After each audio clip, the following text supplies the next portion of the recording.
책 서문 읽기 살아야겠다 편. 예, 저도 굉장히 몇 달 만에 책 서문 읽기를 다시 해봅니다. 제가 20대 때 하루에 책 2권을 읽어야겠다라고 마음을 먹었는데 한동안 그렇게 했는데 이게 애 낳고 뭐 그렇게 살다 보니까 이게 쉽지가 않아요. 그래서 뭐 책 다 읽지는 못하더라도 서문이라도 좀 이렇게 보면서 요즘 무슨 책이 나오고 뭐 어떤 책이 있는지 봐야겠다라고 해서 시작한 건데 저도 책 원고 하나 끝내려고 하다 보니까 뭐 이렇게 앉아서 녹음하고 그럴 만한 여유가 안 되더라고요. 진짜 몇 달 만에 하게 됐습니다. 살아야겠다라는 이 구절은 폴 발레리라는 시인의 시에서 엄청나게 유명해진 구절이에요. 르벙스 레브, 바람이 분다. 일포 떵떼드 위브르, 살기 위해서 노력해야겠다. 여기서 나온 구절인데요. 시 자체에서는 뭐 사람들이 생각하는 그런 맥락하고는 조금은 달라요. 딱 요 구절만 나와서 이제 유명해진 건데, 이게 2차 세계대전 후에 굉장히 황폐해지고 사람도 많이 죽고 언제 어째야 되냐라고 하는 그런 공간에서 이 구절이 딱 히트를 친 거예요. 그래서 엄청나게 성공을 했고 살아야겠다라는 말이 유행을 하게 됐죠. 김탁한의 소설 살아야겠다는 메르스 사태 때 그때 뭐 1호 환자, 2호 환자 이렇게 사람들을 번호로 부르던 그 시절에 그 환자들이 투병하고 그런 과정을 그린 소설이에요. 굉장히 재밌습니다. 그리고 그때 우리가 사람들을 어떻게 대하고 있는가, 인권이라는 거 뭐고 어떻게 인간을 중심에 놓지 않고 시스템이 돌아가고 있는가 이런 것들을 좀 차분하게 짚은 소설이고요. 저도 기술적인 걸 다른 소설이 뭐가 있나라고 이렇게 저렇게 찾아보다가 읽게 됐는데 굉장히 재밌습니다. 여기는 서문 대신에 그 작가 후기가 붙어 있어요. 후기를 읽어보겠습니다. 작가의 말. 소설이 끝나도 삶은 계속된다. 전염병이 끝나도 삶은 계속된다. 메르스 사태를 소설로 쓰려고 관심을 둔 것은 2016년 늦봄이다. 2015년 5월 중동호흡기 증후군이라는 긴 이름의 전염병이 이 땅을 휩쓰고 1년이 지난 뒤였다. 메르스 발병 1주기에 맞춰 대부분의 언론사가 완치자나 유족과 인터뷰를 준비했다. 그런데 메르스 피해자들이 취재에 응하지 않는다는 소식을 몇몇 기자들로부터 들었다. 겨우 연락이 닿은 이들도 메르스로 인해 삶이 무너졌다고 억울함을 토로하면서도 기자와의 만남을 꺼렸다. 얼굴을 가리고 가명을 쓰고 특정이 되지 않도록 질문도 미리 조율하겠다고 했지만 메르스 피해자들은 그런 장치들을 신뢰하지 않았다. 네티즌들이 밝히려고 들면 못 알아낼 것이 없다고도 했고 메르스 환자로 다시 낙인 찍히고 싶지 않다고도 했다. 나는 2015년에 메르스 관련 기사와 방송들을 다시 찾아 검토했다. 정부의 이야기, 지방자치단체 이야기, 병원 의료진의 이야기는 차고 넘쳤지만 메르스 피해자의 이야기는 너무 적었다. 그나마 나온 이야기도 확진 순서대로 번호가 부여된 뒤 격리병실에서 겪은 일들이 대부분이었다. 자유로운 개인이자 민주공동체의 일원으로서 그들의 과거와 현재와 미래를 조망하는 이야기는 없었다. 메르스 피해자의 서사를 쓰고자 했다.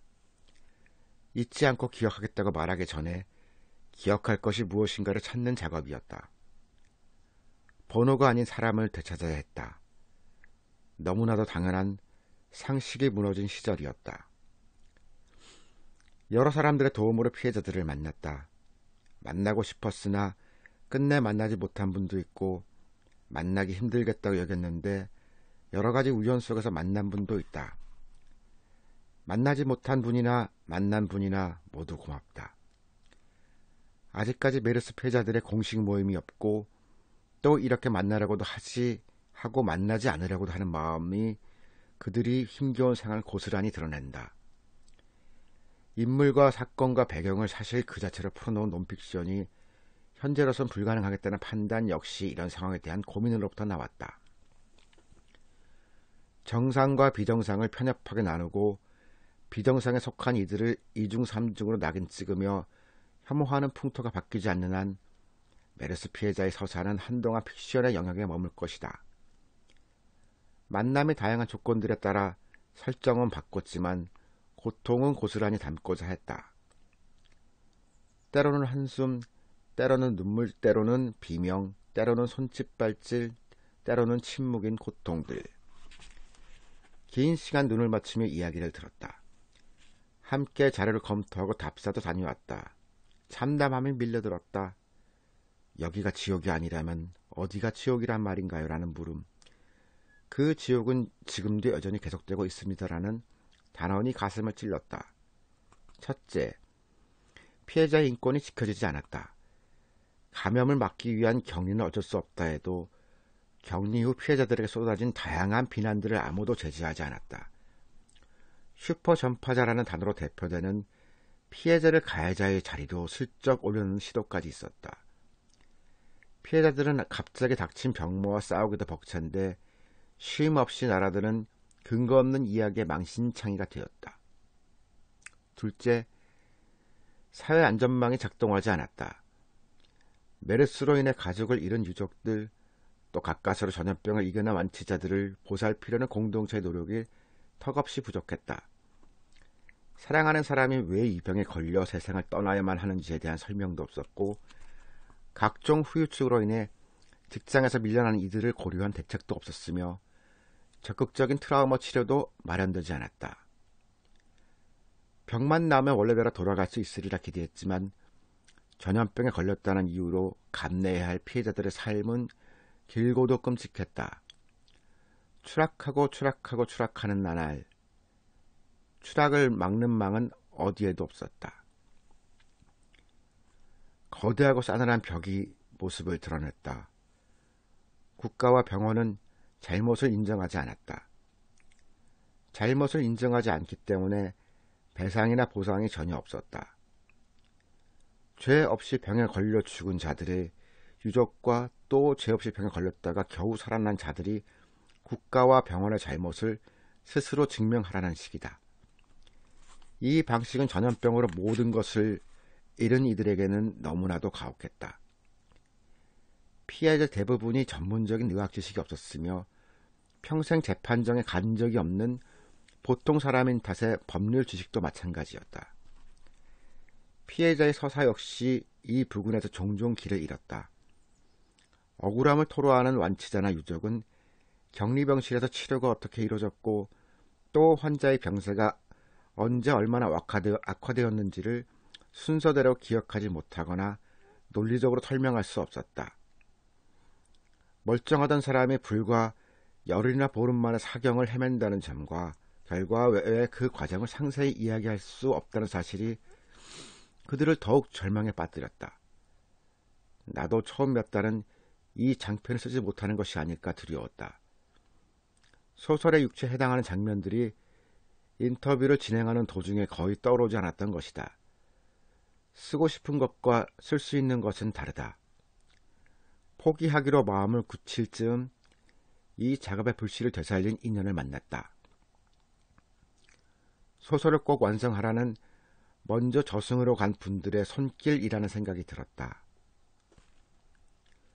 삶과 죽음을 재수나 운에 맡겨선 안 된다. 그 전염병에 안 걸렸기 때문에, 그 배를 타지 않았기 때문에 내가 아직 살아있다는 행운은 얼마나 허약하고 어리석은가.